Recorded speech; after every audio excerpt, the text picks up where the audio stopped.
you're wondering, okay, you showed me all this stuff, but you didn't tell me, like, I don't know where I want to go. I don't know what I want to do. What kind of cycling is there? Well, that's a whole another topic. So let's hit on that topic right now. So, all right, you might go around. Let's say step one, you got a bike. You don't have a bike, but you ride around. You want to ride around your neighborhood block. Okay, that's cool. You're like, yeah, I'm getting some fitness in after work or whatever it may be. Nah, you get kind of bored with that, and you're like, I'm gonna go ride at my friend's house. He's not too far. He's like in the subdivision just over the way. You go hit that. You go ride to like the local, like the local little city park and stuff like that. You go, oh cool, I went to the local city park. You kind of get bored with that, right? So you want to expand. You want to go hit the next thing. Well, what's the next step up? Well, you could try to do some road riding. Now with road riding, there's a little bit more to it. Probably actually the next step up would be rail trails if you have them. That's another really good stepping stone where people actually love these trails and they're very popular. What they are, they're old railroad tracks that have been converted now to either packed down gravel paths or even some wide paved sidewalks that cut through the cities and cut through like out in the country and stuff like that, and they can go on for miles. So these are really popular because they go through like downtowns. You go from one city to the next city, and the only cars you got to worry about is like every mile or so there'll be like a road crossing, right? But you don't have to worry too much about cars like you would on the road. And when you're on the road, that's where this guy comes in handy with being seen. So you also don't have to worry too much about getting lost because it's pretty simple. You're either going out or you're coming back. It's not like there might be some little side branches, but usually those are like, hey, if I'm going by a downtown area, right? So I think there's a little side branch that goes into the downtown city. Or there's a little side branch that goes into this neighborhood, right? Side branches don't go too far.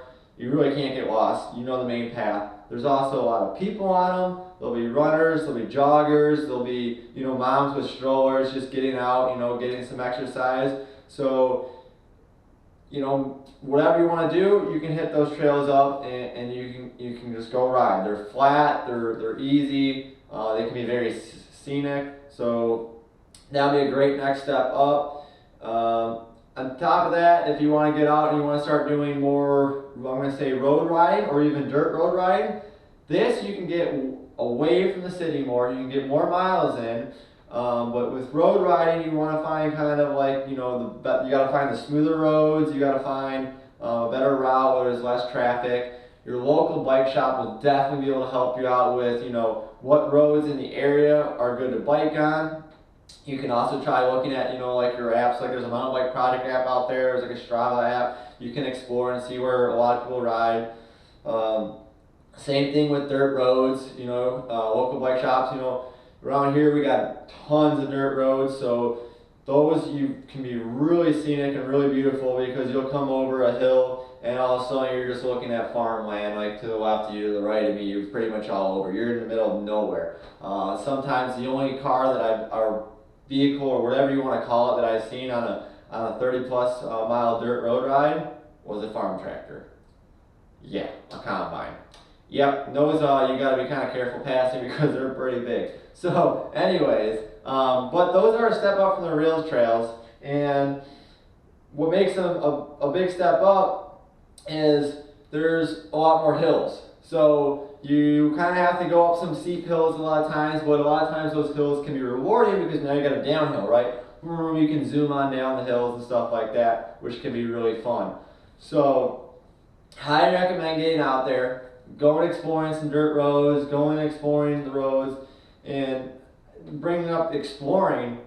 Dude, that is awesome. That is one thing I love about dirt roads, love about road riding, is I can just get out there, I can make a map, make a route, I can download the route into my GPS, or I can download it into my phone, and I can watch, hey, go left, go right, do this, do that.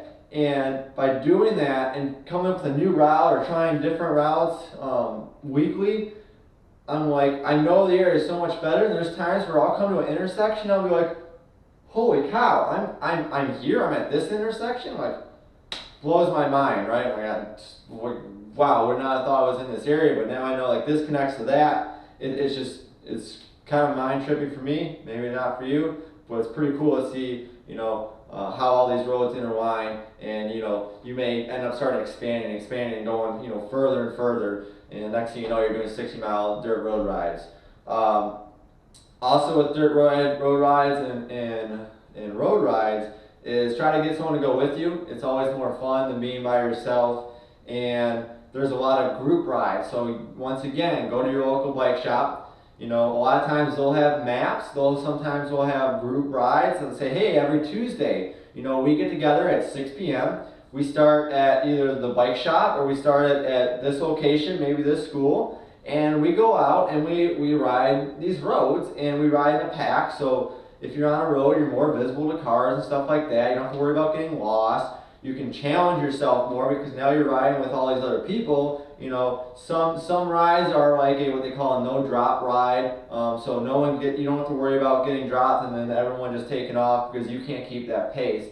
Other rides, maybe drop rides, and you can challenge yourself to try to keep up with that group and stuff like that. Or a lot of times there'll be separate groups. There'll be an A group, there'll be a B group, and maybe even a C group. And what this means is A groups are the fast guys. They're the guys that are going to go out fast, and they're going to do more miles. B group, it'll be a little bit slower, more leisure ride. Usually the B groups are not like a drop ride, and it'll do less miles. And then if there's a C group for even shorter rides, and more leisure kind of ride like that. It might even not be leisure from B to C, it just might be the route's a little shorter, right? And a lot of times if let's say you were started off in the A group, you got dropped, or you started off in the B group and you lose the pack, but you have a map or something and you know like, oh, okay, well, I was with the B group, but I can't do this, The C loop is pretty much the same loop most of the time, it's just there's a shortcut. So instead of doing this extra portion, you take this shortcut. Next thing you know, you might be in front of that B group, and then that B group catches up to you. You can try again and get back on there and challenge yourself to keep up with that pace. So very cool thing to do. Talk to your local bike shops. It's really nice motivation and get more active with more people out there biking and stuff like that, rather than just going out biking by yourself because it can be boring. But if you can, convince your friends, say, hey, let's get a bike, I got a spare bike or whatever, let's go hit this rail trail or anything like that. Now, another step up from that, I'm going to say, is like a mountain bike trail system or a state park system. So a lot of these state parks or whatever trail system may be, they're a little more tricky to find, but once again, local bike shop, mountain bike project, Strava, or any online Google searching, you should be able to find different areas where there's mountain bike trails. And then when you go with these mountain bike trails, try to find the maps, because the maps are going to be helpful. There's going to be easy routes, there's going to be the more challenging routes, 2 tracks, single track, depending on what you want to do, what's the difficulty of this trail. So these are really cool because you can hit trails where there could be the beginners staying mostly on the wide 2 tracks, and you're going through the woods, and it's a different scenario when there's steeper hills and stuff like that, and you got a friend. But then you can have your friends maybe a little bit more. He wants to go challenge himself, right? You want to hit up let's go hit this single track section. So you just veer off the single track section. You hit these berms. You hit these rough downhills, whatever it may be. Hop some roots. Roots. So there's you could go over some log jumps, rock gardens, skinnies, all kinds of different obstacles out there that are really cool. Especially if you get to the bigger parks, more mountain bike parks, you'll start seeing they'll have man-made like wood bridges, wood kind of like wall berms, kind of cool obstacles. But those are for the more advanced riders and everything like that.